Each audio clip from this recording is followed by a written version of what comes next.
জুবিন গাৰ্গৰ কোনোবাই ক'ৰবাত কোনোবা বনোৱাই হওক বা কোনো যিকোনো ব্যক্তিয়ে হওক কোনোবাই যদি ছবি এখন মোহাৰি দিয়ে তো জুবিন গাৰ্গৰ ছবি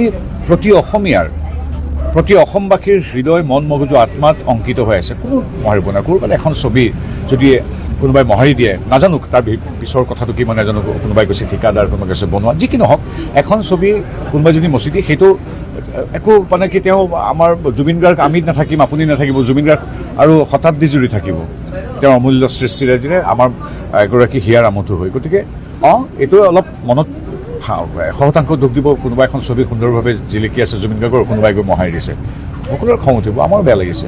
কিন্তু সেইটো লৈ একো ৰাজনীতি কৰিব নাপায়, কাৰণ জুবিন গাৰ্গে এটাই কয় যে পলিটিক্স নকৰিব বন্ধু। কোনোবা এগৰাকী বনোৱাই, কোনোবা এগৰাকী ঠিকাদাৰে, কোনোবা এগৰাকী বিষয়াই হ'ব পাৰে মোহাৰিছে, তাৰ বিহিত ব্যৱস্থা ল'লেই হ'ল। সেইটো লৈ আমাৰ ক্ষোভ প্ৰকাশ কৰিব পাৰোঁ আমি।